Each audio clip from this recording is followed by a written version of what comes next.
Hello, my name is Kathy, and today I'll be discussing how to use homeopathic remedies on ailments, continuing with special concerns of women, starting with the letter H.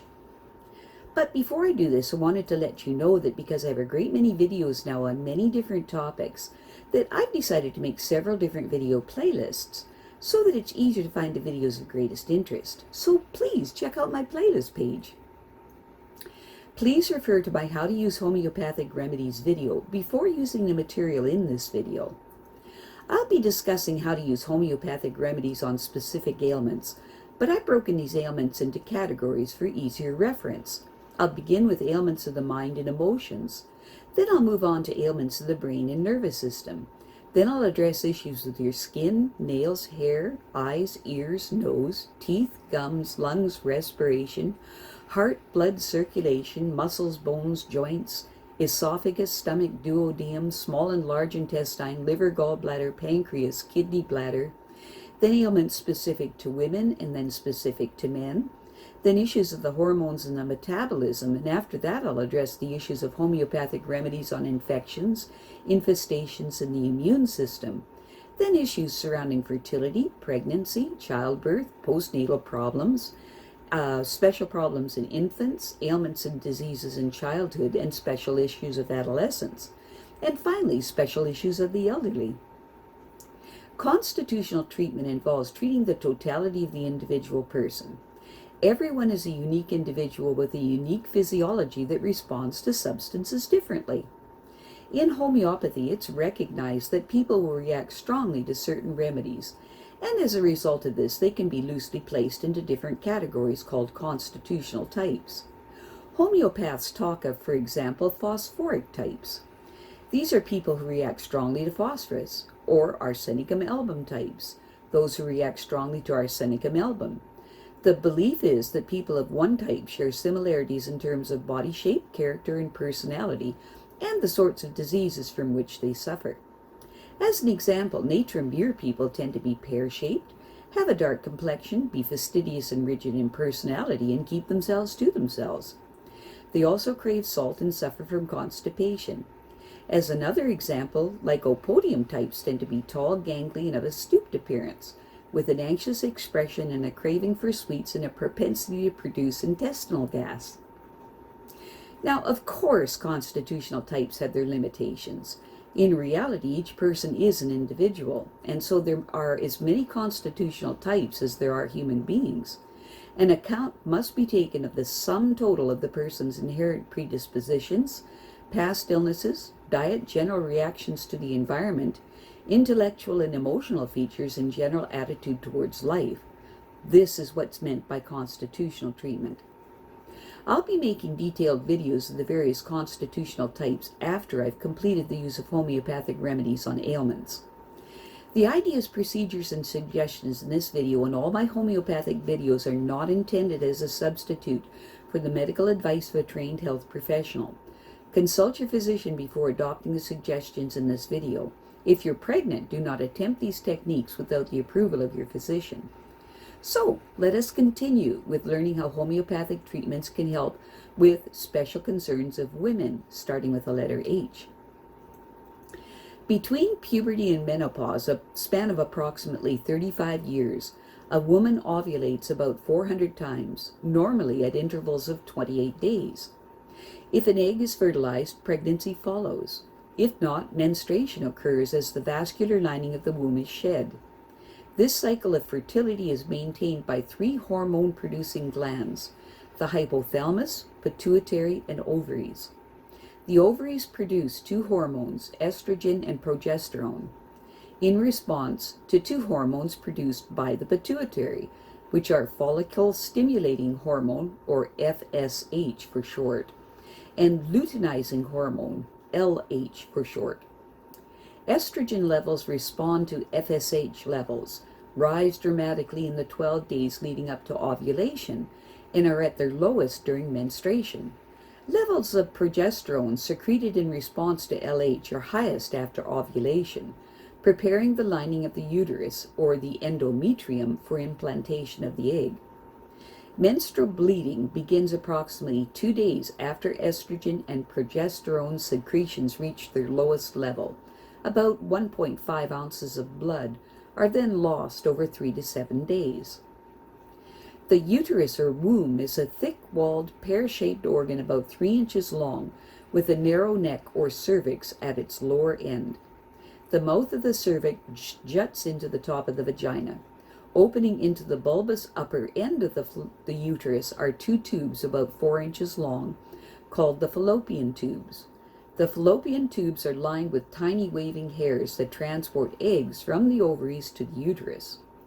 It is in one or the other fallopian tubes that fertilization usually occurs. There is no direct connection between the ovaries and the fallopian tubes. Eggs are simply released into the fluid-filled perineal cavity and wafted towards the fringed entrance to the fallopian tubes. The ovaries themselves are almond-shaped and about 1.5 inches long. At birth, they contain many millions of immature eggs and follicles, but as already mentioned, only about 400 of them ever reach maturity.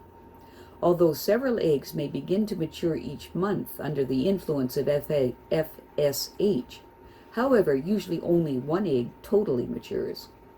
Once it's being released from its follicle, the follicle turns into a corpus luteum, literally yellow body, and proceeds to secrete large amounts of progesterone. The external female genitals, referred to as the vulva, consist of the fleshy inner and outer labia, or lips that conceal the entrance to the vagina, and the clitoris, which lies just above the urethral opening, where the inner labia meet. The clitoris is very sensitive and a focus for many of the sensations that trigger orgasm. The vagina is about 4 inches long, and it extends and lubricates during sexual arousal, and is most sensitive near its entrance.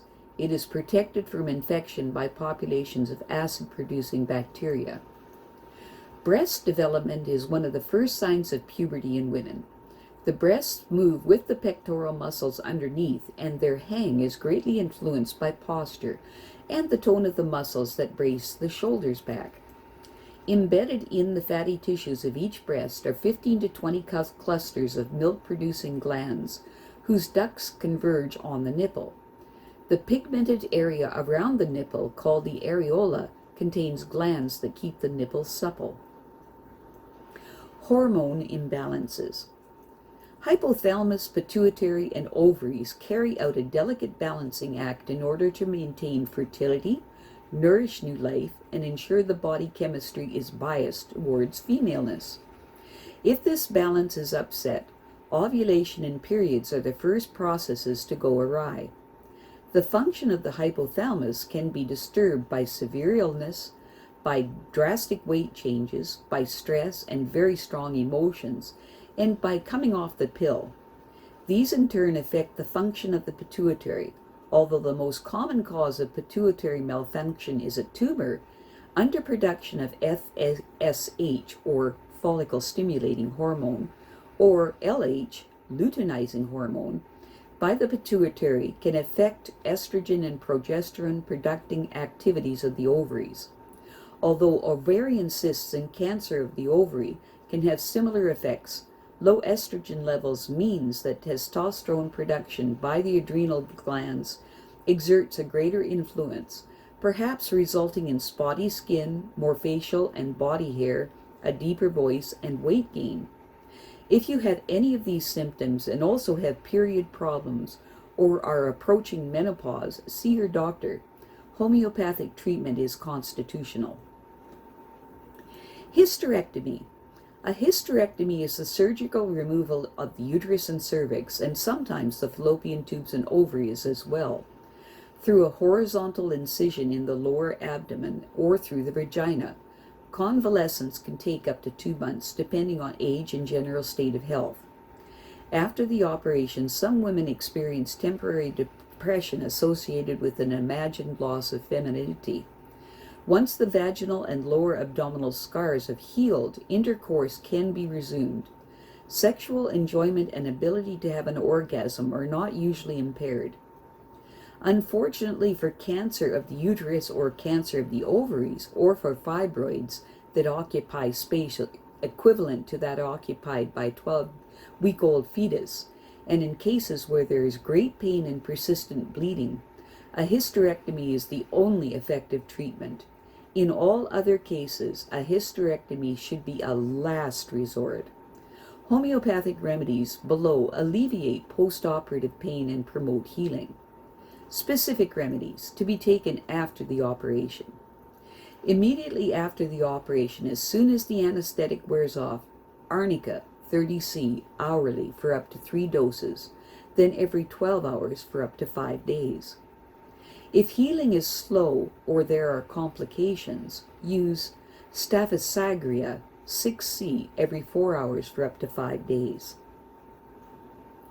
I have a great many videos now on many different topics, so I've decided to make several different video playlists so that it's easy to find the videos of greatest interest. So please check out my playlist page.